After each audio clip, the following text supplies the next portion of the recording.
global and national rapport to educate the masses about the seriousness of concerned matter of various types of pollutions, environmental, plastic waste, water, air, etc., and its impact on human life. He has also been awarded by the Times of India as Times Man of the Year Award as Environment Protector. Sir, आपका बहुत बहुत स्वागत है. I would also welcome Shri Himanshu Pandey ji, Shri Avinash Rai ji, Shri Mahendra Thakur ji, Shri Vashumitra Shankar ji. आप सभी का बहुत बहुत स्वागत है. Now I request our speaker, Dr. Vinod Shukla ji, to please present his insightful thought.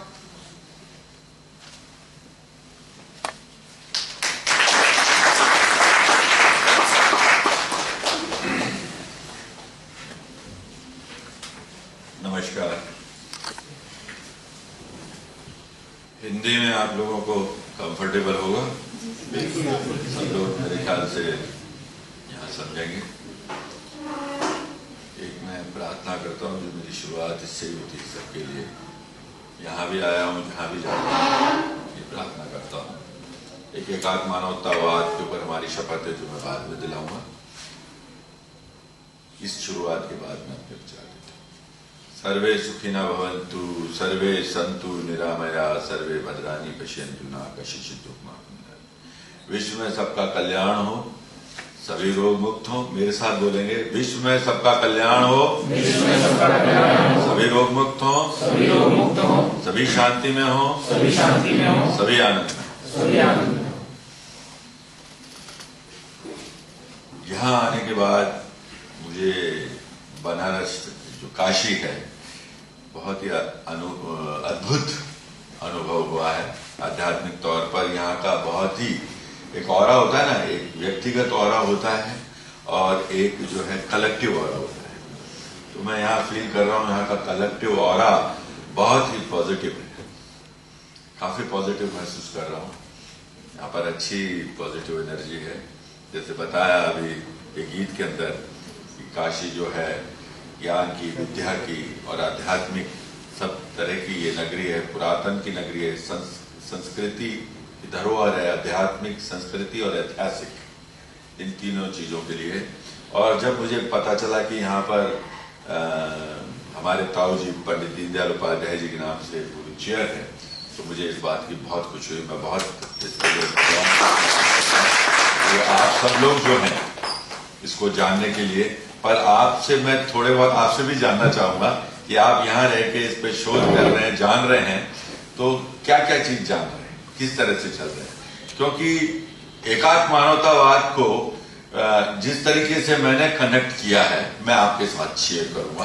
क्योंकि उसको जब तक हम अपने प्रैक्टिकल जामा नहीं पहनाएंगे, हम उसकी प्रैक्टिकल कनेक्टिविटी नहीं लेंगे, तब तक उसका लाभ नहीं मिलेगा.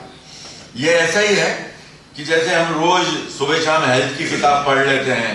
हेल्थ के किताब में जो लिखा है कि हमारे पूर्वज ने इस तरीके से एक्सरसाइज करके इस तरीके से हेल्थ बनाई थी, और वो उनमें इतना बल था कि 10-10 हजार हाथियों को भी वो जो है हरा देते थे, उनको पछाड़ देते थे. लेकिन हम उनको प्रैक्टिस नहीं करेंगे और हम अपने जीवन में खाली रोज सुबह शाम 2 घंटा सुबह पढ़ा, 2 घंटा शाम को पढ़ा, तो क्या हमारी हेल्थ बनेगी? है? नहीं बनेगी ना. तो हमें हर चीज की उसको अपने जीवन में उतारना पड़ेगा. तो जो हमारा मिशन है, पंडित दीनदयाल उपाध्याय स्मृति मंच, ये 6 विषयों को लेके काम कर रहा है. पर्यावरण है, शिक्षा है, ग्रामीण विकास है, और स्वास्थ्य है, महिला सशक्तिकरण है, और आध्यात्मिक उन्नति. क्योंकि आध्यात्मिक उन्नति में हम लोग, जो आपने योगा तो बहुत सुना होगा, योगा पूरे विश्व के अंदर प्रचलित हो गया है, लेकिन ये योगा जो है आसन मात्र है. मतलब ये उसका आसान योग का एक पार्ट है. यह नियम, आसन, प्राणायाम, प्रत्याहार, धारणा, ध्यान, समाधि, यानी कि हमारा शरीर भी अच्छा होना चाहिए, मन भी हमारा स्वस्थ होना चाहिए, और हमारी आत्मा जो है उन्नत होनी चाहिए. और तीनों के बीच में सामंजस्य, संतुलन, और उसके अंदर ये पूरा, अगर संतुलन नहीं है, सामंजस्य नहीं है, तो हम पीछे चलाएंगे. एकात्म मानवतावाद की जो नींव है वो इसके ऊपर है। दीनदयाल जी ने जो एकात्म मानवतावाद आपने सबने पढ़ा है, तो कोई भी खड़ा होकर जिसने एकात्म मानवतावाद को तो थोड़ा डिफाइन करके बताएंगे क्या समझा, प्लीज कोई भी जरा बताइए। क्योंकि मैं भाषण के लिए नहीं, मैं थोड़ा इंटरेक्शन करूंगा आपके साथ में और बताऊंगा भी, तो हमारे एक कनेक्टिविटी रहेगी, उसमें हमको मालूम पड़े। तो जिसने आप सब लोग क्या पंडित दीनदयाल ये चेयर से जो ये सोशल साइंस है ये सब पढ़ रहे हैं? हम आपको जो चेयर के हमारे विद्यार्थी उन सब पर बच्चे हाँ मेरा आप लोग सब अपना परिचय दो। अपना टॉपिक हमारा डिसाइड हो बता Sir, effect of Pandit Deen Upadhyay's thought on Modi's governance. Oh, very good, good. हमारे जो चेयर के विद्यार्थी हैं। शुभम मिश्र। अच्छा। एक समाज वैज्ञानिक रूप में पंडित दीनदयाल उपाध्याय के विचारों का अध्ययन है हमारा सोच का टॉपिक। सर आपने पूछा है कि एकात्म मानववाद को बता ही देता हूँ। देखिए ये पश्चिम की अवधारणा है कि व्यक्ति अलग है, समाज अलग है, राष्ट्र अलग है और फिर जो एक परम सत्ता है वो अलग है। लेकिन दीनदयाल जी का कहना है कि व्यक्ति से ही परिवार बनता है, परिवार से समाज बनता, समाज से राष्ट्र बनता और राष्ट्र से क्या कहते हैं कि पूरा संसार बना हुआ है और संसार तो अलमाइटी के उसमें अधीन है। तो दीनदयाल जी किसी को अलग अलग नहीं देखते हैं, सब एक ही जो अखंड मंडलाकार जो आवृत्ति है उसी में घेरे हुए, अलग अलग कोई नहीं। कमला का मुझे जानना है और फाइनल साथ में हो कल्चरल नेशनलिज्म से रिलेटेड काम और मैं बहुत छोटे शब्दों में अगर कहूँ एकात्म मानववाद तो वो कहते हैं कि संपूर्ण व्यवस्था का केंद्र मानव होना चाहिए, मानव से ही संबंधित सभी व्यवस्था। सर मेरा नाम राजकुमार डायमंड है और मैं भी पंडित दीनदयाल उपाध्याय पर जो शोध कर रहा हूँ। टॉपिक इसमें अंकुर राय।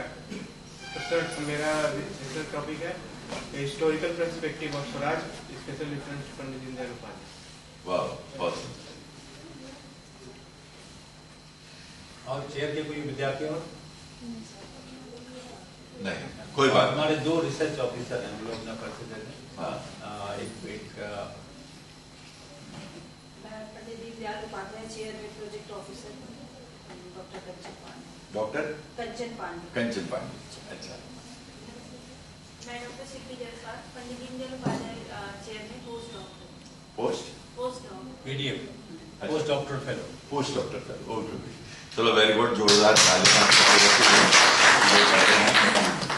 आज क्या है कि इन विचार की बहुत सख्त जरूरत है, लेकिन क्या होता है कि समझ में नहीं आता क्योंकि कंफ्यूजन है, कैसे कनेक्ट करें, कैसे अपने आप को उसको ले जाएं।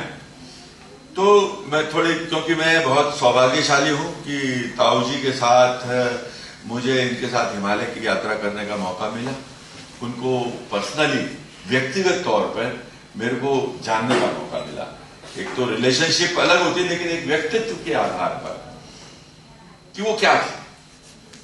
तो मैंने जो समझा, मैं सब चीज का निचोड़ बताता जाऊंगा क्योंकि बहुत लंबा भी नहीं हो जाए। आप लोगों ने एक तो मैं उसके लिए क्षमा चाहूंगा कि आपको इंतजार करवाया, क्योंकि वहां पर हम दर्शन करने गए थे, आप जानते हैं कि वहां जिस तरह की थी, तो उसके लिए मैं, क्योंकि आप लोग छुट्टी के दिन आज समय निकाल के आए, ये बहुत बड़ी बात है, बहुत वेरी गुड। क्योंकि पिक्चर देखने के लिए बहुत भीड़ लग जाएगी दूसरे की, लेकिन बौद्धिक चीज के लिए भीड़ नहीं लगेगी। और ईश्वर चुनता भी सबको। आईएएस की कितनी सीट होती है, एमपीएस की कितनी सीट होती है, बहुत कम होती है। तो इसी में से ही आप समझ लीजिए कि आप कितने वीवीआईपी लोग हैं और बनने वाले हैं। तो इसमें जब मैं गया तो मैंने उनके व्यक्तित्व की कुछ बात बताऊंगा कि जो आज बहुत अच्छे स्पीच नहीं देते थे, दीनदयाल जी की बहुत अच्छी स्पीच देते हैं, लेकिन बहुत अच्छे चिंतक थे।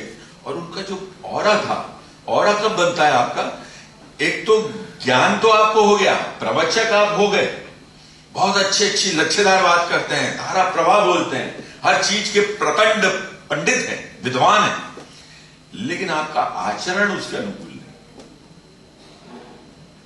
जो आप देखते हैं सभी बहुत अच्छी बात कर लेते हैं, सभी बहुत अच्छी मार्केटिंग कर लेते हैं, जिसमें चाहे व्यापारी हो चाहे राजनीतिज्ञ हो, हर जगह मतलब ये चीज मिल जाएगी। लेकिन ऑरा कब बनेगा आपका, और प्रभावित हो जाते हैं क्योंकि पैकिंग IQ है, ब्रांडिंग चल रही है, उसका तत्व से नहीं जानेंगे कोट कौन सा है, अच्छा ये आर्मनी का कोट है, 5 लाख का कोट है, फलाना पहनता है, ये वो ब्रांडिंग चीज पहन रखी है। लेकिन ब्रांडिंग मतलब कपड़ा कपड़ा होता है, चीज होती है, लेकिन ब्रांड हमारे दिमाग में घुस जाता है, इसको कहते हैं पैकिंग IQ।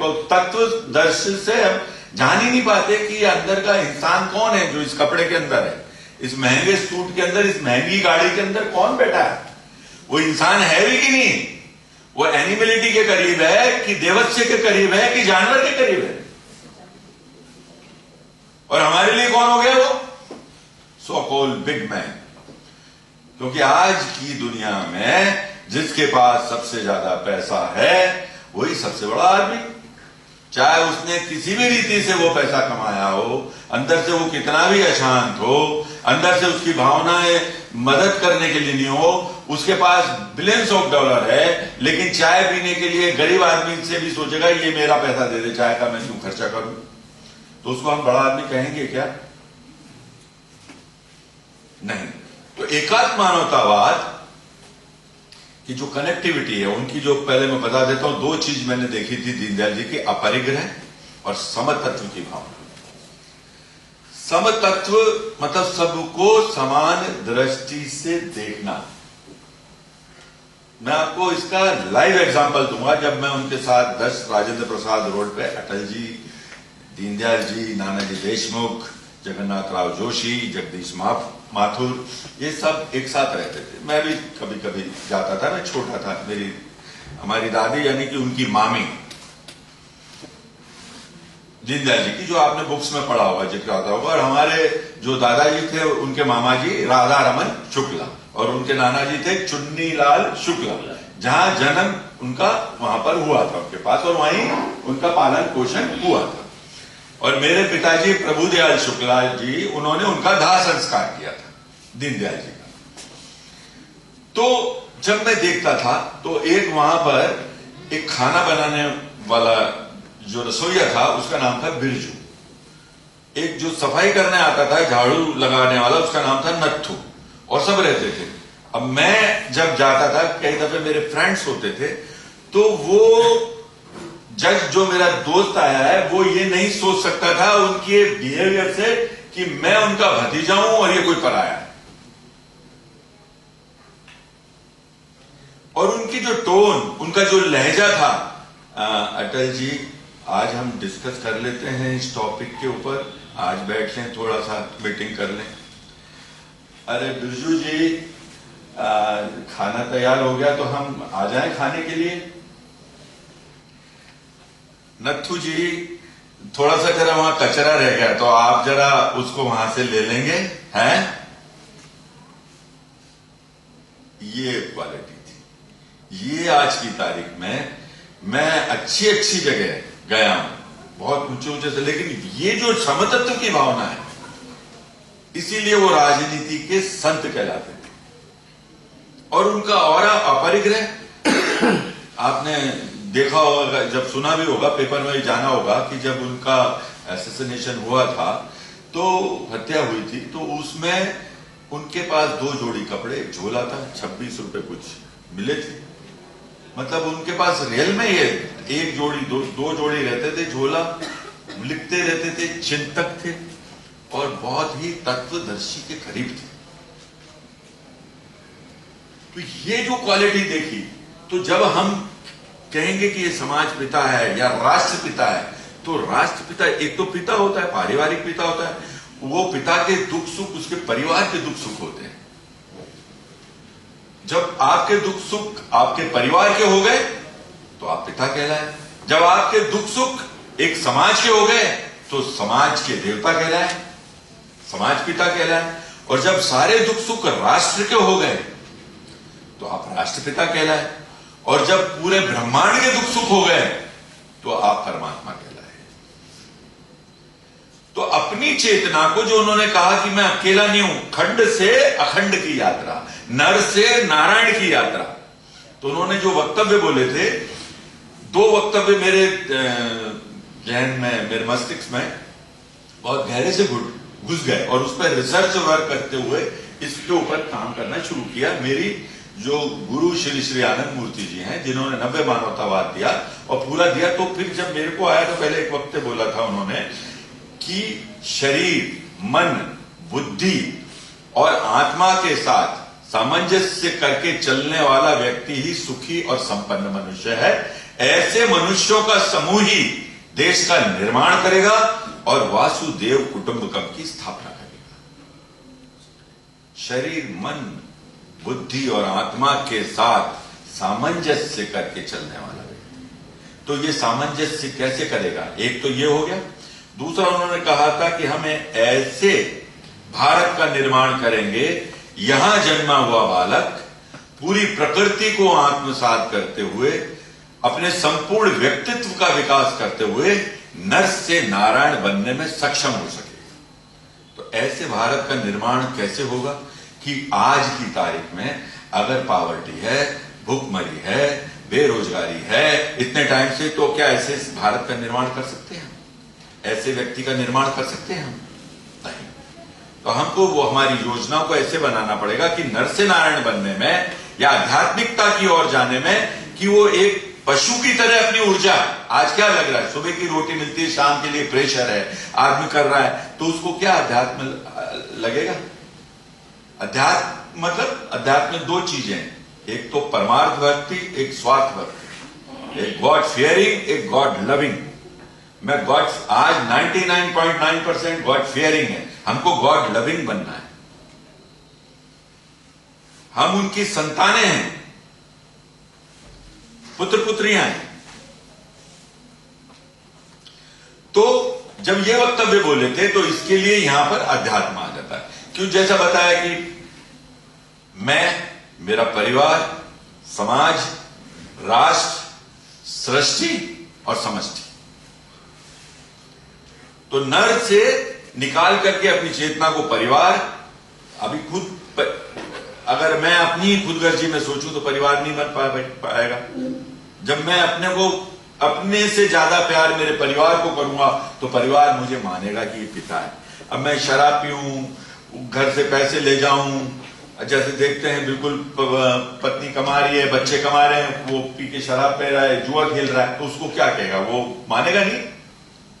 और फिर ऐसे ही अपनी चेतना को निकाल के अपने कुनबे में ले गए तो कहते हैं ना हमारे कुल गुरु हैं, कुल देवता हैं या कुल देवी हैं। ये कुल देवी, कुल देवता कौन होते हैं? पूरे कुल का ध्यान रखने वाले, उनके दुख सुख का ध्यान, वो उसी में से तो निकला होगा, परिवार में से। वो व्यक्ति निकलेगा कहां से? परिवार से ही निकलेगा, जब भी कुल देवता बनेगा। और फिर जब वो वहां से भी कुल से निकल करके अपनी चेतना को ले जाता है पूरे राष्ट्र में, तो वो क्या हो जाता है? राष्ट्रपिता हो जाता है, कुल देवता हो जाता है। तो अब जब विश्व गुरु के लिए आज भारत का ये है कि हमारा जो सनातन धर्म है, जो हम यहां पर, जो हमारी संस्कृति है, वो देव मानव बनाने वाली संस्कृति है। यहां वो स्पिरिचुअल प्रैक्टिस की तरीके हैं, तौर तरीके हैं। तो एकात्म मानवतावाद में ढलने के लिए विस्तृत में मेरा सबसे अनुरोध है, जो मेरा एक दूसरा मिशन है, गीता जियो मिशन।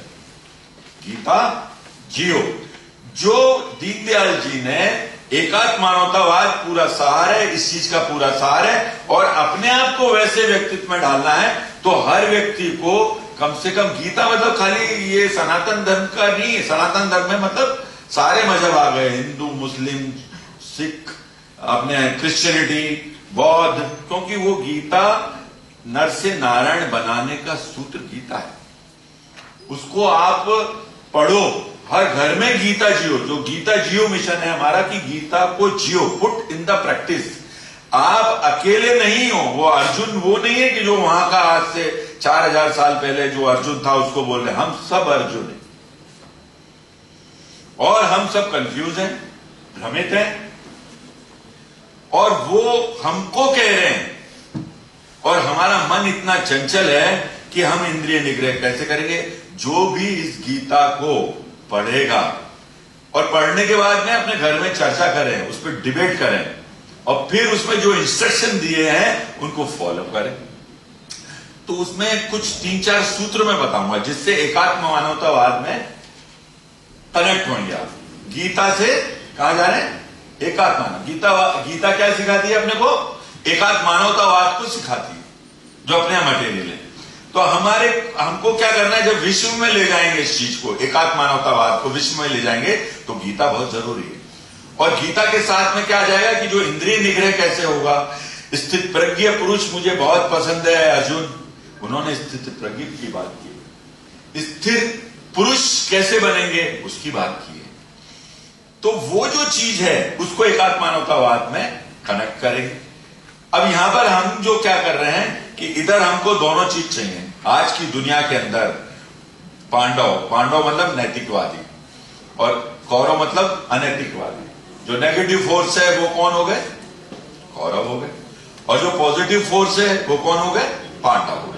हमेशा पॉजिटिव फोर्स जिसके पास रहता है, जो कलेक्टिव वेलफेयर की सोचता है, वो परमात्मा उसके साथ रहते हैं।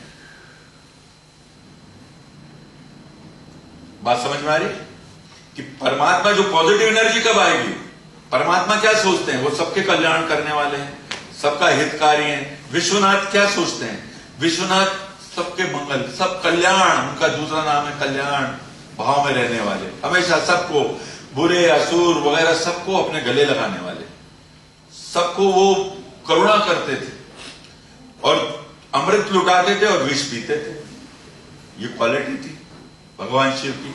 भगवान शिव को मैं ऐतिहासिक तौर पे हम जो बताते हैं, जिसमें नमः शिवाय संहिता एक पुस्तक है, उसमें हम अभी तक माइथोलॉजिकल उसमें जानते हैं, लेकिन हिस्टोरिकल तौर पे हम विश्व में भगवान शिव को बता सकते हैं कि वो क्या थे। तो वर्ल्ड उसको जानेगा और सुनेगा।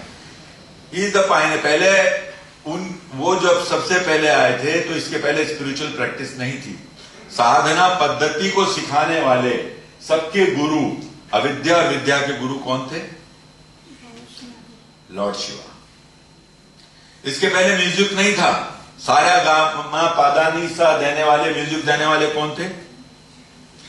लॉर्ड शिवा। इसके पहले मुद्राएं नहीं थी। पशु की तरह आदमी थोड़ा करता, पूरी मुद्राओं को अभिव्यक्ति देने वाले कौन थे? लॉर्ड शिवा। नृत्य देने वाले कौन थे? पहला मैट्रिनल ऑर्डर था, मातृकुल व्यवस्था थी, पारिवारिक सिस्टम नहीं था। पहला इस धरती पे विवाह करने वाले, जिम्मेदारी लेकर के पति पत्नी करके कैसे चलोगे, उसको एक नियमित तौर पर इस्टेब्लिश करने वाले कौन थे? लॉर्ड शिवा। और मेडिकल साइंस विधिवत नहीं थी, उसको देने वाले कौन थे? वैद्यनाथ धाम था, लॉर्ड शिवा। तो अब पूरी दुनिया से शादी निकाल दो, म्यूजिक निकाल दो, नृत्य निकाल दो, साधना पद्धति निकाल दो, तो मुझे बताइए कि यह समाज कैसा रह जाएगा? कैसा समाज हो जाएगा? वो एक पशुजनित समाज हो जाएगा। तो आज उनका जो कंट्रीब्यूशन और जो उनका योगदान है वो सबके हितकारी, तो हम उनके मिनी विश्वनाथ हैं, मिनी शिव हैं, मिनी शंभु हैं। उनको अपने अंदर में झांकना है। बाहर से गए, दर्शन की ऊर्जा ली और उनकी तरह सोचना है। शेर का बेटा क्या बनेगा? तो भगवान शिव के बच्चे क्या बनेंगे? उन्हीं में ही तो अपने को मिलना है। तो आज की जो आवश्यकता है, आज है शिव की शक्ति और कृष्ण की भक्ति। खाली शक्ति से भी काम नहीं चलेगा और भक्ति से भी काम नहीं चलेगा, क्योंकि आपको नेगेटिव फोर्स के साथ में लड़ाई भी लड़नी है। जहां लड़ाई लड़नी है वहां लड़ाई लड़नी है। शाम दाम दंड भेद, अगर इस दुनिया को बचाना है तो एक वीर भाव अपने मन में लाना होगा। तो इसलिए वो तांडव दिया, क्योंकि हम डरपोक होते हैं, साहस नहीं आता। शक्ति तो ले ली लेकिन साहस नहीं है। जब साहस नहीं होगा, बहुत बड़ा बॉडी बिल्डर है लेकिन डरपोक है, उसको 5 फीट 4 इंच का आदमी भी उसको डरा के चला जाएगा। तो ये जो चीज है, अब ये क्या आ गया? एकात्म मानवतावाद पे बनेंगे कैसे? कि हम अपनी चेतना को ले जाने के लिए क्या आ गया प्रैक्टिस में? अष्टांग योग। अष्टांग योग में यम नियम क्या है? Harmony with self, harmony with others, सत्य अहिंसा अस्ते अपरिग्रह शोच संतोष तप स्वाध्याय ईश्वर प्रणिधान। ये 5 यम है, 5 नियम है। फिर हमारे अंदर कितनी वायु है, कितनी तन्मात्रा है, कितनी इंद्रियां हैं, उनके बारे में तो ये आत्मविज्ञान के बारे में जानना, अब दुनिया के तो जान लिए लेकिन अपने बारे में हम जानते हैं। तो ये जो चीजें हैं, इस चीजों में जानने के लिए इतनी तन्मात्राएं होती है, इतनी वायु, प्राण, अपान, समान, व्यान, उदान, नाग, कुर्म, किरकट, देवता, धनंजय, एक बाहरी वायु, एक आंतरिक वायु, उन वायु के कार्य क्या है, फिर चक्र कितने हैं, फिर चक्र के कनेक्शन हमारी ग्लैंड से हैं और उनमें वृत्तियां हैं, और वो वृत्तियों का प्रस्फुरण से जो आपकी सिक्रेशंस होते हैं ग्लैंड से, उसमें आपका बिहेवियर तैयार होता है, आपके मूड तैयार होते हैं। उनको कैसे चेक करेंगे? अब आप बहुत बड़े ज्ञानी हैं लेकिन क्रोध में समाये हुए हैं, अहंकार में समाये हुए हैं, तो आपके ज्ञान को कोई सुनेगा? है? थोड़ी देर में 5 मिनट में कहेगा बोर कर दिया इन्होंने यार, बहुत ज्यादा परेशान कर दिया। आपको क्यों ऑरा नहीं आ रहा, वाइब्रेशन नहीं आ रही, आदमी क्या ढूंढ रहा है? सुकून ढूंढ रहा है, वो आनंदित होना चाहता है, वो आपके साथ मिलके एक शांति चाहता है, उसको एक ऐसा लगे कि वो दे दे। आप कुछ मत बोलो, लेकिन अगर आपका ऑरा पावरफुल है, आपके मन से निकल रहा है परमात्मा, इसका भी भला हो जाए, इसका भी कल्याण हो जाए, मैं किसी के कैसे काम आ जाऊं, तो क्या होगा कि जैसे क्रोधित अहंकारी व्यक्ति आपको मिल जाएगा, तो वो क्या जगाएगा आपका मन में? अहंकार जगाएगा। क्रोधी मिल गया तो क्या जगाएगा? और एक कामी मिल गया तो क्या जगाएगा? काम जगा देगा। ईर्ष्यालु मिल गया तो क्या जगा देगा? घृणा है तो घृणा जगा देगा। और प्रेम से भरा हुआ तो क्या जगाएगा? तो जब शक्कर से ही आदमी मर जाए तो क्यों जहर देते हैं साहब?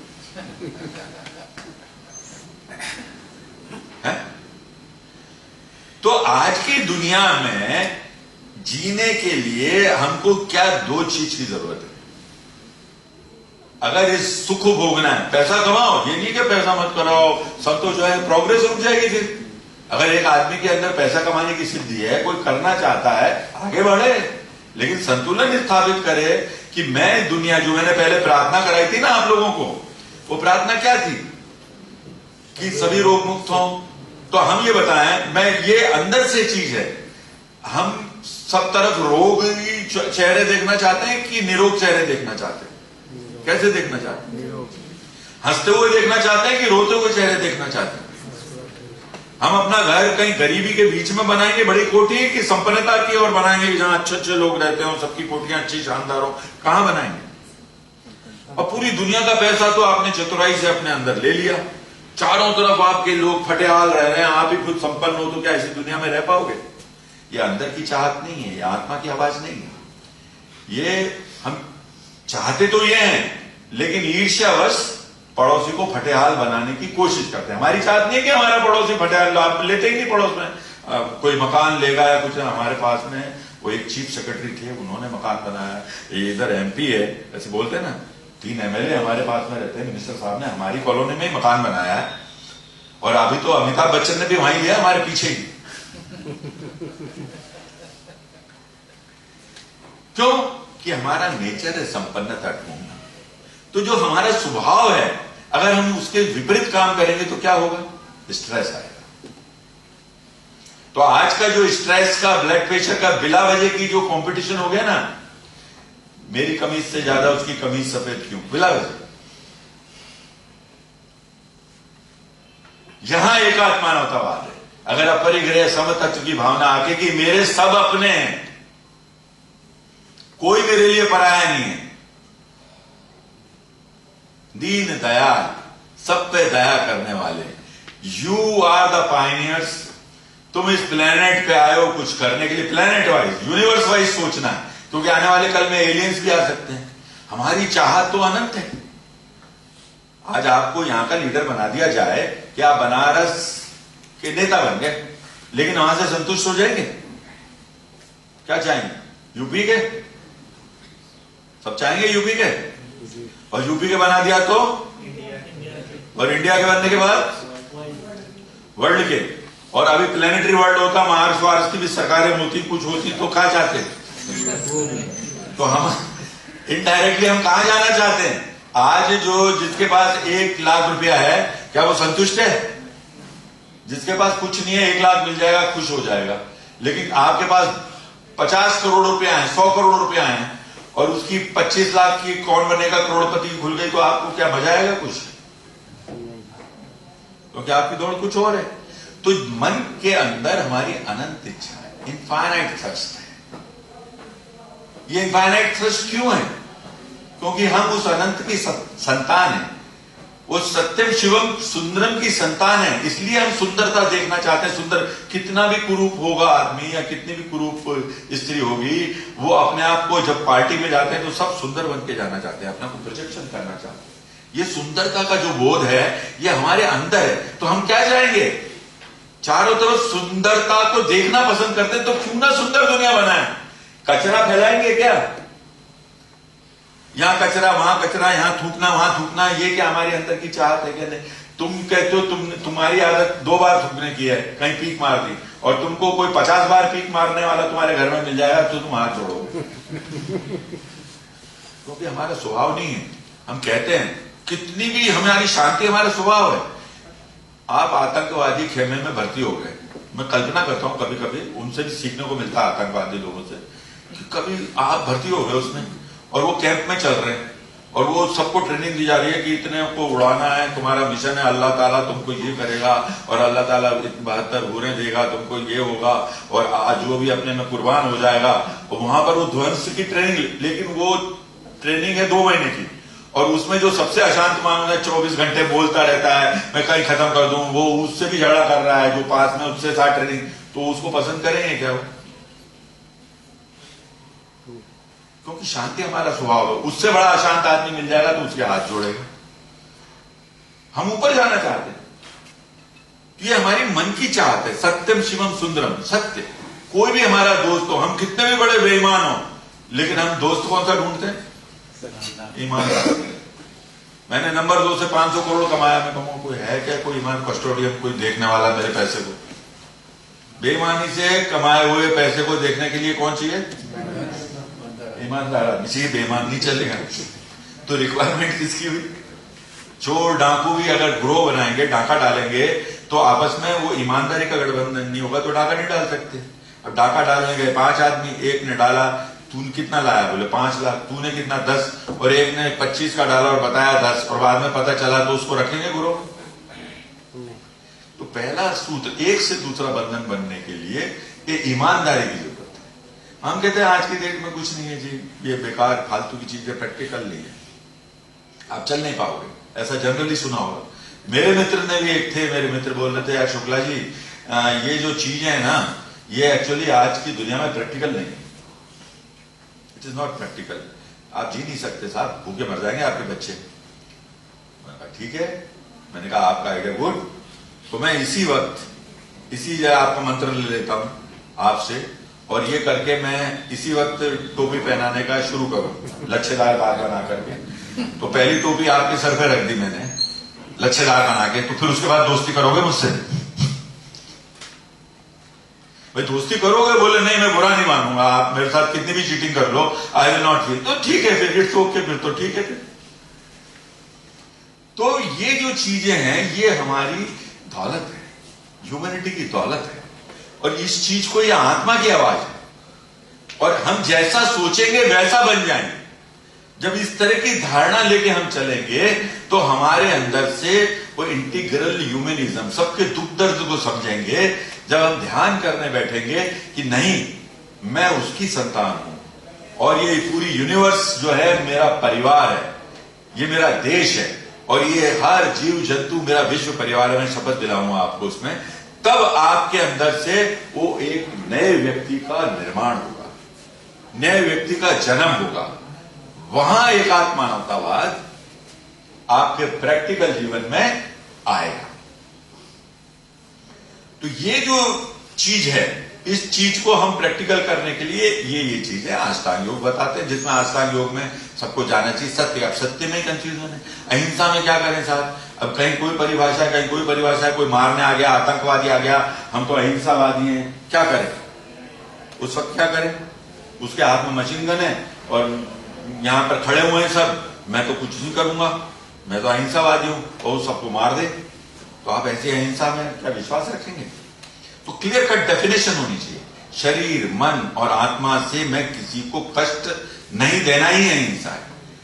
अब उसमें से खटमल है, मच्छर है, जू हैं, तो एक होते हैं जात शत्रु, एक होते हैं जात मित्र। इसके शास्त्रों में जो क्लियर डायरेक्शन थे वो सब माइथोलॉजिकल में धूमिल होके चले गए, जिसको हम अपने जीवन में कैसे ले जाएंगे वो रह गया पाठ हमारा। तो हमको क्या है कि वो समझना है जात मित्र क्या है।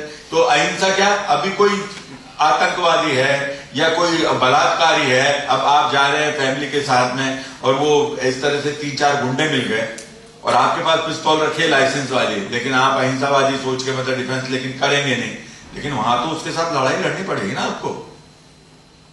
तो शरीर मन और आत्मा के साथ मतलब ये अपने शरीर मन और आत्मा से किसी को कष्ट नहीं देना। अगर मैंने फूल भी खींच के मारा और इसको लग जाए ये, तो वो हिंसा हो गई। और बच्चे को थप्पड़ मारा लेकिन शिक्षा देने के लिए, पहले शिक्षक थप्पड़ भी मार देते थे हर वक्त, हमारे टाइम के अंदर घर में भी मार पड़ती थी, स्कूल में भी बहुत मार पड़ती थी, और शिक्षक करता पर उसका इंटेंशन ये होता था कि इसको शेप देना, उसका इंटेंशन ही नहीं रहता ना कष्ट दे। तो इसमें कष्ट देने की भावना आ गई, इंटेंशन मैंने जो गीता में कहा है, आपका जो भी कर्म का हेतु है उसके ऊपर आपका इंटेंशन है, आपकी कल्याण भावना है, वेलफेयर की भावना है, या बदला लेने की भावना है, या घृणा है। तो मन में जो भाव पैदा होगा उसका इंपैक्ट आपके अंदर आएगा। तो चित्त का शांत होना, तो चित्त शांत कैसे, जब भोगना है तो चित्त अगर अशांत है तो इस दुनिया के सुख को नहीं भोग सकते आप। और शरीर रोगी है तो भी नहीं भोग सकते। अब आपने दौलत कमाई इधर उधर उल्टी तरीके से, और आपके मन में एक नए किरदार आ गया जो नेगेटिव है, उसको एडजस्ट तो करना पड़ेगा। आप झूठ बोलते हैं तो क्या झूठ बोला था क्या नहीं बोला था उसको मेंटेन करना पड़ेगा। दूसरी बात हो गई कि उससे चित्त बहुत अशांत रहेगा तो ना अच्छा म्यूजिक लगेगा, ना स्विट्जरलैंड की वादियां अच्छी लगेंगी, ना कहीं जाओगे कुछ आपको आनंद ही नहीं आएगा। और उसके कारण क्या हो जाएगा, आप डिप्रेशन में आ जाएंगे, ब्लड प्रेशर बढ़ जाएगा, शुगर बढ़ जाएगी, आप बीमार पड़ जाएंगे। पैसे कमाओ, 500 1000 करोड़ कमाओ, लेकिन वेलफेयर, कलेक्टिव वेलफेयर को ध्यान रखते हुए इतना मेरे परिवार के लिए इनफ है, अब इसके बाद में चारों तरफ सुंदरता फैलाऊंगा। ये एक इंडस्ट्रियलिस्ट की भावना हो जाए, ये एक बड़े राजनीतिक की भावना हो जाए, तो क्या हो जाएगा कि वर्ल्ड ब्यूटीफुल बन जाएगा, यहां एकात्मतावाद आ जाएगा। तो इस चीज को हमको क्या करना है कि इस चीज को सही चीज में, विदेशों में मेरे जो लेक्चर्स होते हैं मैं यही देता हूं कि आप इसको अडॉप्ट करेंगे तो अब when you are earning money, तो what happen, you can't enjoy this world. You want to enjoy, you want happiness, you want love. So how you can grow love in your heart and mind?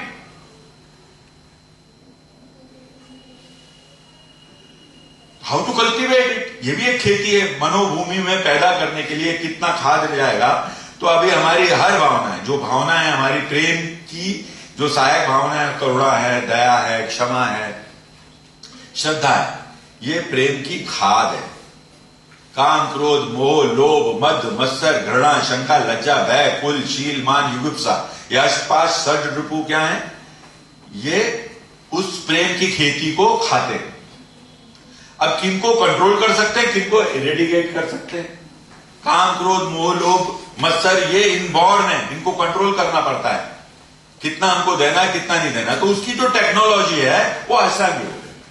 अब उसके कई lesson है, जब कभी camp वगैरह लगाएंगे, सब लोग इच्छुक होंगे तो हम उसको 3 दिन के 4 दिन के कोर्स करेंगे। तो उसमें प्रैक्टिकल के लिए जितने भी होंगे तो उसमें हम इसके लिए, क्योंकि आने वाले कल में हमको विश्व गुरु बनाना है, तो यहां से ये काशी की नगरी है, ये काशी नगरी से अगर आध्यात्मिक स्पिरिचुअल सोल्जर पैदा नहीं होंगे तो किधर से होंगे, और कौन सी नगरी से ज्यादा हम कर सकते हैं, क्योंकि यहां बहुत उपजाऊ मनोभूमि है तो सब जगह, लेकिन कहते हैं ना कि यहाँ का बहुत, यूपी का इलाका बड़ा फर्टाइल है, वहां चले जाओ तो रेगिस्तान है, वहां पर ये है। तो इस तरह की खेती करेंगे जहां फटाफट फसल तैयार हो जाए, क्योंकि अभी वर्ल्ड को रोशनी देनी है, विश्व में एकात्म मानवतावाद फैलाना है, शिव की शक्ति और कृष्ण की भक्ति लानी है, स्थित प्रज्ञ पुरुष बनाने हैं। और जब ये पढ़ेंगे तो गीता से क्या होगा, तुम्हें डील करने में बड़ा अच्छा लगेगा। ये तामसिक है, ये राजसिक है, ये जो है आपके सात्विक है, और उसके खान पीन, उसका रहन सहन, उसकी सोच। अब आपको 100 आदमी आपके नीचे काम करते हैं, आपको एक कॉर्पोरेट में सीईओ बनाया, एक जनरल मैनेजर बनाया, लेकिन एक व्यक्ति कई दफे दुविधाएं पड़ जाती हैं। अब मुझे बताओ, एक आदमी ईमानदार है लेकिन मूर्ख है, और एक बेईमान है लेकिन बुद्धिमान है। दो दोस्त हैं आपके, आपने कंपनी खोली बड़ी, ईमानदार है लेकिन मूर्ख है, उसकी गाड़ी 20 से आगे नहीं जाती, ये 120 130 बार सकती है। तो अब क्या करना पड़ेगा आपको? साइकोलॉजिकल डील करना पड़ेगा उसके साथ में। कहां किसमें अपेक्षित क्षमता है।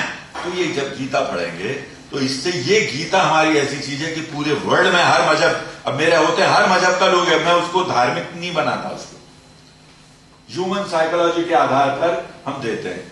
वो कहते हैं अल्लाह, तो हम कहते हैं हमारा जो परमपिता जो शिव, विश्वस्य केंद्रम पुरुषोत्तम, जो Shiva is the nucleus of this universe. अब वो बोलने लगे कि आपके जो है, अब कई दफे वो बोलते हैं कि साहब हम ध्यान साधना करते हैं तो हम मस्जिद में भी कर लेते हैं। तो वो कहते हैं अच्छा आपको चलता है क्या? नहीं। मैंने कहा हमारे भगवान तो सब जगह है, आपके भगवान अल्लाह ताला हमारे मंदिर में है कि नहीं सब जगह है? नहीं, मैं नहीं जानता, आप क्या मानते हैं, आई डोंट नो, लेकिन मेरे तो भगवान सब जगह है। मेरे भगवान तो उनके लिए कण है, पृथ्वी भी। तो हमको क्या है, हर अपने आज तक हमने प्रचार प्रसार नहीं किया है, डिफेंसिव रहे, ज्यादातर डिफेंसिव रहे। जब हमला हुआ है तब हम लोगों ने थोड़ा बहुत डिफेंस करके गए, तो इससे क्या होता है कि हमारी मानसिकता डिफेंसिव बन के चली गई, और उसकी वजह से क्या हुआ कि हम मुगल आए, अंग्रेज आए, सब लोगों ने हमारे पर राज्य किए, हमारी संस्कृति इतनी ग्रेट होते हुए भी, तो हमको वो कमियां ढूंढनी है। और प्रसार प्रचार कैसे करना है? घृणा नहीं करनी है, उनके अंदर घुसना है, उनके दिमाग में घुसना है, और अपनी मार्केटिंग करनी है। जैसे हर कंपनी मार्केटिंग करती है, लेकिन कल्याण भाव से, उसमें ये नहीं कंपटीशन से करना। तो इस बात की भी ट्रेनिंग नहीं, तो फिर और बिगड़ जाएगा, शक्ल बिगड़ जाएगी, आपकी शक्ल की चमक चली जाएगी।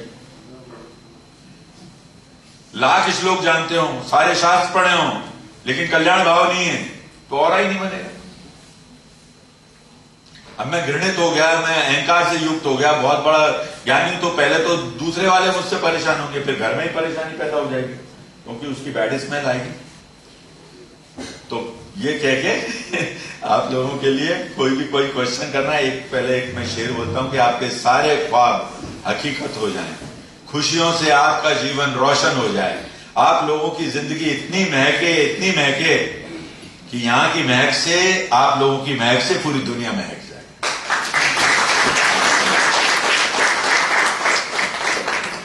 तो कोई भी किसी को कोई क्वेश्चन आंसर करना हो तो मेरे से कर सकते हैं, और फिर इसके बाद मैं शपथ दिलाऊंगा और फिर मैं दूंगा, क्योंकि मैं ज्यादा समय, थोड़े काफी टाइम से आप लोग इंतजार कर रहे थे, बहुत लंबे भी वो हो जाएगा, फिर कभी कभी समय जब रहेगी तो ये। हाँ जी बताइए। सर, दीनदयाल जी का जो आपने बताया कि समष्टि से परमिष्टि की ओर जाने के लिए अष्टांगिक मार्ग का प्रयोग करना चाहिए, तो उसमें जो अष्टांग मार्ग लास्ट 3 है, धारणा, ध्यान और समाधि। तो आज की भागम भाग की जिंदगी में सर ऐसा नहीं है कि व्यक्ति बैठ के एक जगह ध्यान लगाता है और उसकी स्थिति अगर लगाता है तो मन चित्त अशांत रहता है और भागता ही रहता है। तो क्या ऐसा कुछ ऐसा संभव है कि बिना ध्यान को लगाए धारणा से सीधे समाधि की ओर जाए, परमिष्टि से की ओर जा पाए? कुछ ऐसा अगर संभव है तो सभी को बताइए। मैं पहले बता दूं। Thank you sir. क्या होता है कि ये किसके ऊपर आधारित है ध्यान? एक अगर आप इस दूसरे एंगल से लेते हैं तो ये मेंटल जिम्नाशियम हो जाएगी। प्रेम है, प्रेम करना है पूरी सृष्टि से बस। और प्रेम के अंदर क्या बाधा होती है? जब प्रेम आता है ना तो उसकी हर चीज से प्यार हो जाता है। पहला है प्रेम। फिर क्या है कि धारणा ध्यान कब जाता है कि जब पहले अगर हम जैसे कहते हैं बंदूक से निशाना लगाना है तो हम कहते हैं भागते भागते हमें सिखा दो कि गोली कैसे चलाई जाती है, तो चलाना सीख पाएगा क्या? कंप्यूटर पे बैठना है, अगर वो कहेंगे कि भागते भागते हमें कंप्यूटर सिखा दो तो सीख पाएगा क्या? या पायलट के लिए बोले बगैर हवाई जहाज में बैठे हमको सिखा दो तो सीख पाएगा? या बोले पानी में नहीं जाना चाहता, मेरे को पानी से बहुत डर लगता है लेकिन मैं तैरना चाहता हूं, सीख पाएगा? हमको क्या करना है कि कुछ देर तो अब चार्ज ही करना है, आपका फोन चार्ज करना है। बोले बहुत भागम भाग की जमेले हैं, मेरे को चार्ज करने का टाइम नहीं मिलता। तो बैटरी चार्ज करने के लिए कुछ टाइम तो आपको अपने साथ, खुद के साथ देना पड़ेगा। कितनी भी भागम भाग हम नित्य क्रिया करते हैं, मैं करता हूं। देखिए अभी आज की तारीख में मेरी इतनी भागम भाग है, पूरा वर्ल्ड घूमता हूं, ये सब जानते हैं, मेरे साथ रहते हैं। और मेरी 4 घंटे की मेडिटेशन है, मतलब वो नहीं है कि बहुत बड़ी बात है, भाव में जो रह गया उसको आनंद ही आएगा। वो कहेगा यार मैं, वो जैसे मारते ना चुरूट वगैरह, नशे की जिनको आदत पड़ जाती, जय शंभू। पर ये जो शंभू वो नहीं लेते थे, ये गलत है बात, उनको जरूरत नहीं है, वो तो परमात्मा है। उनको तो मेलाटोनिन एक निकलता है जब साधना में जाते हैं, तो जो कुंडलिनी हमारी जो यहाँ से, ये हमारा सहस्रार चक्र है, यहाँ से जो पीनियल ग्लैंड है उसमें से क्षरण होता है, उसमें मेलाटोनिन निकलता है। तो मेलाटोनिन करके निकलता है तो वो इतना आनंदित भर देता है। नहीं तो इतने गुफाओं में बैठे हुए हैं अकेले, पागल थोड़ी हैं। तो वो एक ड्रॉप भी आपको आ गई ना। और दूसरी बात क्या बताता हूं मैं मजे की, कि ये क्या है कि फिजिकल एनर्जी से मेंटल एनर्जी में कन्वर्ट करना और मेंटल एनर्जी से स्पिरिचुअल एनर्जी में कन्वर्ट करना। जो काम आप फिजिकल एनर्जी से ज्यादा पावरफुल क्या है? Mental energy. और मेंटल एनर्जी से पावरफुल क्या है? Spiritual energy. अगर जो काम को, अपनी प्रॉब्लम को सॉल्व करने में आप 10 साल लगाते ना, तो वो जो मेंटल एनर्जी से वो आप 1 महीने में कर सकते हैं। और 1 महीने वाला जो काम है वो 1 मिनट में कर सकते हैं अगर स्पिरिचुअल एनर्जी। इसका उदाहरण बताता हूं मैं। जितने भी अपने राजनीतिज्ञ हो, या कोई व्यापारी हो, या कोई इंडस्ट्रियलिस्ट होता है, या कोई एक्टर होता है, बड़े बड़े लोग, जब उनकी अकल जवाब दे जाती है, सारे उनके पत्ते फेल हो जाते हैं, हर जगह वो फ्लॉप नजर आते हैं, तो किसकी शरण में जाते हैं? ईश्वर के अलावा साधु संत कभी जिंदगी में काशी नहीं गए होंगे, लास वेगास गए होंगे, तो उनको कोई बताएगा वहां जाके काशी विश्वनाथ के करे आओ तो तुम्हारा कल्याण हो जाएगा। इतनी दूर वहां से चल के आएगा, वैष्णो देवी चले जाओ, वहां से ऊपर चढ़ेगा, सब टाइम निकाल के जाते हैं, बच्चों को भी लेके जाते हैं। क्या है ये? तो जो आध्यात्मिक ऊर्जा आपको मिल गई, तो आप अपनी परेशानी दूर नहीं कर सकते, आप दुनिया की परेशानी दूर कर सकते। लेकिन है ही नहीं। अभी मैं कहूं कि यार बहुत अंधेरा है यहां पर, लेकिन यहां बल्ब चाहिए। अगर ये रोशनी में टोटल कितना वाट होगा कम से कम इस हॉल के लिए? मान लो यहाँ 2000 वाट, तो 2000 वाट होगा एक कर। अब यहाँ अंधेरा है और आप इसके मालिक हैं। मैं कहूं बहुत अंधेरा हो रहा है बाहर, आप इस घर के मालिक हैं, आपकी 2000 तो आपको चाहिए, लेकिन यहां पर खुद आप 15 वाट के हैं, तो आपका डेफिशिएट कितना जा रहा है? तो मैं क्या उम्मीद रखूंगा आपसे? मतलब क्या कहेंगे? मैं तो खुद ही 15 में खुद ही सोच रहा हूँ कि बोला आप तो बाहर की बात कर, मैं तो घर से ही परेशान हूं, क्या करूं मैं अभी, मेरे तो घर में मेरे बच्चे। लेकिन आपको कभी युक्ति के साथ में ऐसी कोई टेक्नोलॉजी दे दी जाए जिसमें 1 लाख वाट का आपको बना दिया जाए। अब 1 लाख वाट के आप बन गए, तो क्या इसमें रहने लायक रहेंगे? लग सकेंगे? कहां लगाएंगे? कहां फिट होंगे? घर वाले खुद ही हाथ जोड़ देंगे, हमारी आंखें छूट जाएंगी। तो वो ऊर्जा प्रदान करती है। और जीवन में मस्ती आ गई, तो मस्ती के लिए फिर गाड़ी में चलते हुए, भजन करते हुए, कीर्तन करते हुए। देखिए, ये कोई ऐसी पर्टिकुलर राह नहीं है।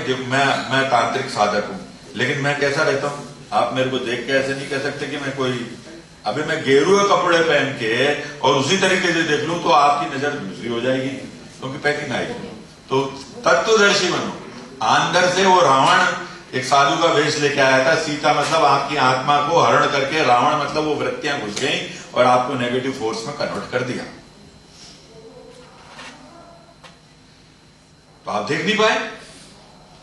आपको सबको तत्वदर्शी बनना है। जैसे सुनार देख लेता ना, कोई भी डब्बी हो, कोई भी गहना आपने कहीं से भी बनवाया हो, कितना सुंदर गहना होगा, सब कहेंगे बड़ा अच्छा है। आप उसको कुछ भी बोलो साधारण को, ये मेरा तो 22 कैरेट का है, मैंने इतने में खरीदा था, वहां से मैं इतने में दुबई गई थी तो वहां से इतने में लाए, पर आपको मालूम है आप कितने में लाए, दूसरा नहीं पाए। पर सुनार के पास लेके जाएंगे, वो क्या कहेगा? ये तो 14 कैरेट है, इसकी कीमत ये है। तो आप जब सुनार बन गए, जब आपके पास में ये गुण आ गया, तो ये जो चीज है, मेरी किताब है माइंड मेडिटेशन एंड बियॉन्ड, जिसमें हम conscious mind, subconscious mind and supra conscious mind, तो वो सुप्रा कॉन्शियस माइंड का जो वर्क है ना, वो आज की तारीख में जरूरत है सबको। लेकिन हम ले जाते ही नहीं अंदर, हम बोर हो जाते हैं, हम फटाफट कोई गाना सुनेंगे या कुछ, हम भारी चीजों से रखते हैं। पर वो भारी चीज तो आपको टाइम बिंग रहेगी। अब सुल्फे मारते हैं, अब नहीं मिले उनको सुल्फा, तो देखो कैसे विचलित हो जाएंगे। अंदर में ही वो आनंद है, वो कुंड है, अंदर ही वो कुंड है, वो जो कस्तूरी है वो हमारे अंदर ही है, हम बाहर खोजते हैं। मंदिर मन के अंदर, अब हमने उसको घृणा से भर रखा है, कचरा भर रखा है, भगवान कहां रहेंगे? उस कचरे में रहेंगे क्या? करुणा के, क्षमा के, दया के, प्रेम, मुझे कुछ नहीं चाहिए, तुमको खुशी कैसे मिले, आपको मैं खुश कैसे रखूं, ये अंतिम भक्ति है जिसमें भगवान कृष्ण ने, जो मैं अभी गीता के 3-4 श्लोक बताऊंगा जो एकात्मानवतावाद से कनेक्ट करते हैं 18 अध्याय में, तो कुछ श्लोक जो है, मेरे को बहुत ज्यादा संस्कृत नहीं आती, लेकिन हाँ मैं निचोड़ निकाल के प्रस्तुत करता हूं युवाओं के बीच में। एक बात तो ये बोली थी, मां में वंशे जीव लोके जीव भूता सनातना मन शस्त्र्यानि इंद्रियानि प्रकृति स्थान कर सकते। हे अर्जुन, ये सब जो है पूरी प्रकृति मेरा ही अंश है, ये सब मुझसे ही उत्पन्न हुए हैं, ये मेरे ही पुत्र पुत्रियां हैं। तो एक तो बात तो क्लियर हो गई कि वो हम सबके कौन है? पिता है। भगवान कृष्ण और शिव को मैं अलग नहीं मानता, कालांतर में शिव आए, वो महासंभूति थे, महाकौल थे, संपूर्ण गुण संपन्न थे। कृष्ण आए, वही शक्ति, वही तारक ब्रह्म, वही ब्रह्म। जब जब समय होता है, जब वो अवतरित होते हैं, हम खाली उनकी आकृतियों पे चले जाते हैं।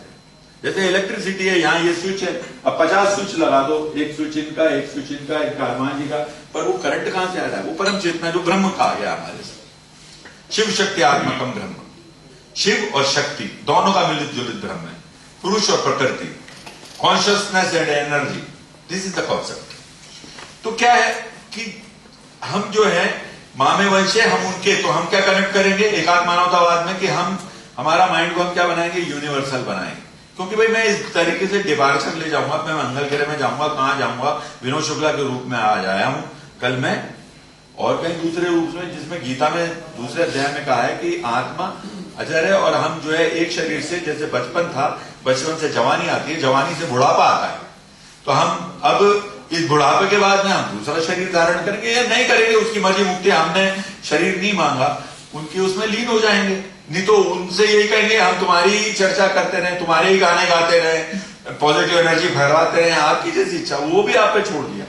तो और फिर दूसरी बात उन्होंने क्या कही है? मां में भजनते जना सुकृत अर्जुना, अर्थार्थी आर्थ जिज्ञासु ज्ञानी च भरत सर। हे अर्जुन, मेरे 4 प्रकार के भक्त हैं। अब आप दुनिया में क्या चल रहा है, अब आप अपने आप को तोलो, जानो कि पहला भक्त कौन सा है मेरा? अर्थार्थी, जो मेरे को मानता है लेकिन मेरे को जानने की कोशिश नहीं करता, मेरे को प्राप्त करने की कोशिश नहीं करता। वो क्या चाहता है? मुझसे सुख सुविधा चाहता है, सांसारिक सुख सुविधा प्राप्त करने वाला कौन है? अर्थार्थी। दूसरा है आर्थ। आर्थ कौन है? संकट आदि निवारण के लिए यज्ञ कर लो, मूर्ति जय पाठ कर लो, फलाना ये चले गए, क्योंकि मृत्यु हमारे उसमें लिख दिया फिक्स है, departure. Vinod Shukla arrive on this and departure by this, plane crash और ये कैंसर वगैरह वगैरह, whatever, I have to depart from here. तो डिपार्ट का क्या है? लेकिन इसमें ये नहीं है, डरना नहीं है, गॉड फियरिंग नहीं बनना है। किसी कौन कहता है कि मैं मर जाऊंगा? अरे मैं तो दरिया हूं, समंदर में उतर जाऊंगा। आज इस शरीर में हूं तो कल उस शरीर में चला जाऊंगा। अरे मैं तो आत्मा हूं, परमात्मा में मिल जाऊंगा। क्यों डरेंगे? और जब उसके पुत्र पुत्रियां आए तो किसी से क्यों डरेंगे? जब कमिश्नर आपका, पूरे मोदी जी आपके खास हो गए, तो किसी हवलदार से डरेंगे कि ये ग्रह हो गया, फलाने हो गए? क्यों डरे? और वो तो उनकी पुलिस है। अगर कोई गलत काम करोगे तो डरोगे, शनि महाराज आएंगे, राहु आएंगे, केतु आएंगे। अगर गलत काम करोगे तो तुम्हें सताएंगे। भाई संस्कार तो क्यों होंगे? अब मिर्ची बोई और आम ढूंढोगे तो कैसे लगेगा, कैसे चलेगा? तो अपने कर्मों को सुधारो। भाई मुझसे गलत कर्म हो गया तो मुझे पनिश करो, कोई बात नहीं, मैं हल्का होऊंगा, नो प्रॉब्लम। और हो सकता है मेरे को आप कोई एक योद्धा का रूप दे रहे हैं तो मुझे युद्ध के लिए तैयार कर रहे हैं, बड़ा रोल दे रहे हैं। जितना बड़ा लक्ष्य होगा उतनी समस्याएं आपके जीवन में आएंगी। और अगर समस्याएं आ रही हैं तो उसको थैंक यू करो, धन्यवाद कि मेरे जीवन में आप समस्या दे रहे हो, तो जरूर मेरे लिए कोई बड़ा रोल सोच रखा। डायरेक्टर का हीरो का रोल देगा, वो सुबह से शाम तक शराब पी रहा है, गाने सुन रहा है, बस शिकार खेलने गया और अपनी जिंदगी, तो वो हीरो का रोल कहलाएगा क्या? रोल मॉडल नहीं बनेगा। तो हमेशा यही सोचेंगे, पॉजिटिव थिंकिंग है। तो ये जो चीजें हैं कि ये दिमाग के अंदर से अपने आ गई। और फिर एक ये था कि अपना त्वदुदी प्रणिपातेन परिप्रश्नेन सेवाया उपदेश दक्षन्तु ज्ञानम ज्ञानी निनस्तु तत्वदर्शिना। हे अर्जुन, किसी तत्व पुरुष के पास जाके, तत्वदर्शी पुरुष के पास जाके ब्रह्म विद्या को सीख। यानी कि तू ये विद्या को सीख किसके पास जाएगा? वो सदगुरु के पास जाएगा जो ब्रह्म विद्या जानता हो। 50 चमत्कारिक गुरु नहीं, मदारी भी कर लेता है चमत्कार, मुझे वो कहां पहुंचाएगा? मुझे मेरी नैया को कैसे पार लगाएगा? वो सदगुरु कदम कदम पे मेरी उंगली पकड़ेगा, मेरा रास्ता दिखाएगा, मेरे अच्छे बुरे को बताएगा, वो गुरु। तो ये जो बताया है, तो हम उसको, तो मुक्ति आकांक्षा सदगुरु प्राप्ति। जिस दिन उसके लिए तड़प उठ गई, बस अभी तो मैं आपके बिना नहीं रह सकती या रह सकता, बस, तो फिर सदगुरु मुक्ति आकांक्षा। तो जब मतलब जैसे ही मुक्ति आकांक्षा, सदगुरु प्राप्ति हो जाएगी। आपकी प्यास है तो पानी बनाया उसने, तो इसमें ये नहीं सोचना। और यही कि मैं अकेला नहीं हूं इस दुनिया में, नेवर अलोन। मेरे वही बंधु, मेरे सखा, वही है सब कुछ। तुम्ही भ्राता, तुम्ही भगिनी, तुम्ही अग्नि, तुम्ही वायु, तुम्ही तब द्रव्य जगत गुरु, तुम भी मेरे समर्थ। मेरे पैदा होने के पहले मेरे साथ थे, आज भी मेरे साथ हैं, और मेरी मृत्यु के बाद सिर्फ वो ही रहने वाले हैं। लाखों साल से बुलबुले के समान हम पैदा होते हैं, प्रकट होते हैं, प्रकट होते हैं और चले जाते हैं। ये रिश्ते नाते सब मिलते हैं, इनको प्रभु के रूप में ही देख के सेवा करनी है। माँ को, पिता को, बच्चे को, पशु को, इन सबको उनके रूप में देखो और प्रेम करो। तो देखो जीवन में स्ट्रेस नाम की चीज ही नहीं रहेगी, क्योंकि मैं देने के लिए आया हूं। जिस पल सोचूंगा कि अरे मैंने इसको इतना कर दिया, मैंने इसके लिए इतना किया, आजकल कोई दुनिया में मैं करो भैया माफ करो, हम तो हाथ जोड़ दिया, उसको इतना उधार दिया था, वो पैसा खा गया, ऐसा जनरली होता है। क्योंकि यहाँ आजकल स्वार्थ खुदगर्जी होने के कारण आदमी डिच करता है, पर ऐसा ना सोचे। आप करुणा करेंगे तो करुणा की खेती आ गई, वहां डिपॉजिट हो गया आपका। मैं एग्जांपल देता हूं, आपने जैसे 1 लाख रुपया आपने बैंक में जमा कराया, लेकिन 1 महीने के बाद में आप जब पैसा निकालने जाएंगे 1 लाख रुपया, तो क्या वही नंबर के नोट मिलेंगे आपको? मिलेंगे? करेंसी मिलेगी। वो जरूरी नहीं है वो नंबर के नोट मिले, मिल भी सकते, नहीं भी मिलते, पर ज्यादातर 99.9% नहीं मिलते। तो जिस आदमी ने मदद की, तो उसकी आपके अंदर से वो करुणा मिल गई, वो करुणा मल्टीप्लाई होके फिर आपने सुना होगा, अरे भैया मैंने तो देख लिया, मेरा खास था जिसमें भरोसा करता था, उसने मेरा कुछ नहीं किया, लेकिन ऐसा भगवान ने एक आदमी भेजा जिसको मैं जानता नहीं था, उसने मेरी मदद की। ये जनरली सबके साथ होता होगा। तो ये क्या है? ये यही है कि आपके बैंक में करुणा थी तो करुणा मिल गई। जब आपका डिपॉजिट ही नहीं है, बैंक बैलेंस ही नहीं है करुणा का, तो डिच पड़ेगा आपको। और हर आदमी उम्मीद कर रहा है, एक दूसरे से उम्मीद ज्यादा करता है, करता कम है। अब भगवान के पास जाते हैं, 1911 रुपए चढ़ाएंगे, बोले लाख दे दे, इतना भी क्या है? तो ये चीज है। तो अभी आप बात समझ में आई ना?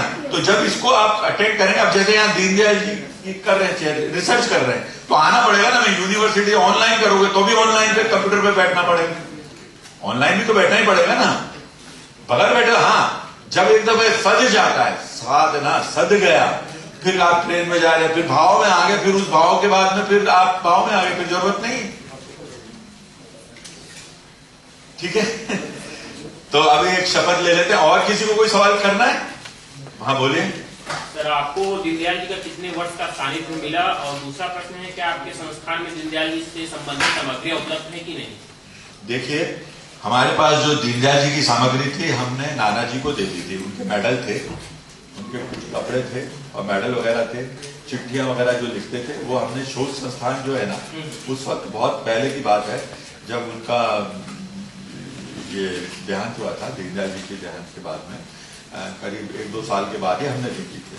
लेकिन शोध संस्थान में अब मेरे पास तो उनके मतलब जो यादें हैं और कुछ फोटोग्राफ हैं, और धानक्या में बहुत सारी चीजें, हमारा धानक्या जो बना है, तो आप विजिट करवाइएगा धानक्या में, तो मेरे से संपर्क करिएगा, तो मैं वहां से विजिट करा के, जहां पर उनकी फोटोग्राफ, उनके नाना जी कौन थे, उनके माता जी, पिताजी का और सारी चीज का उनको दीनदयाल जी का स्मारक बना हुआ है। लेकिन मैं जो प्रचार प्रसार करता हूँ अध्यात्म के साथ में ये चीज को, क्योंकि क्या है कि ये धारणा थी कि सबका जीवन खुशी से भी भर जाए। खाली वो आप एक अभी तक तो क्या है कि जैसे एकेडमिक तो पढ़ ली, पर उसको यूज कैसे करोगे, अप्लाई कैसे करोगे? आप कहीं कोई लग जाएगा फिर एमबीए कर लेगा, एमबीए करके यहाँ पढ़ लिया, बोले दीनदयाल जी पढ़ लिया, लेकिन उसको उस जीवन में ला करके अपने जीवन को आनंदित कैसे बनाए? जीवन में ले लिया है लेकिन आगे क्या? तो प्रैक्टिकल नहीं रहेगी। आपने पढ़ा, कहीं आपको भाषण के लिए बुला लिया, आपने 2 बातें बता दी उनके बारे में, वो ऐसे थे, उनकी जीवनी ऐसी थी, उनसे हम इंस्पायरिंग होते हैं, लेकिन आगे क्या है? तो उसके लिए हमको खुद को करना पड़ेगा। तो अभी शपथ के लिए खड़े हो जाएंगे, एक शपथ लेंगे। ये 1.25 लाख लोगों को एक साथ दिलाई थी हमने, जो वर्ल्ड रिकॉर्ड है बड़ौदा में और पूरे वर्ल्ड में। और मैं ये चाहता हूं ये शपथ को अपने घर में हर वक्त आप इसको रिमेम्बरेंस करेंगे तो आपको अच्छा लगेगा।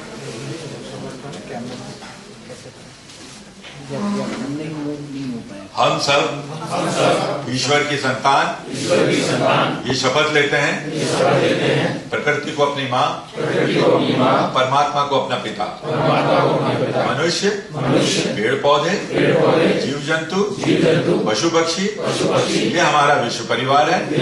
इस भावना को हम कायम रखेंगे।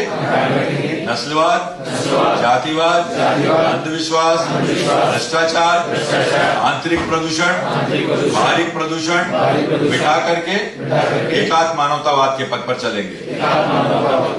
विश्व प्रेम की भावना को प्रसारित करेंगे। हर जीव में परमात्मा का रूप देखकर सेवा करेंगे। सर्वे सुखिनः भवन्तु, सर्वे सन्तु निरामया। विश्व में सबका कल्याण हो, सभी जीव परायण हो, सभी रोग मुक्त हो, सभी शांति में हो, सभी आनंद में हो। भारत माता की जय, भारत माता की जय। पंडित दीनदयाल उपाध्याय, पंडित दीनदयाल उपाध्याय।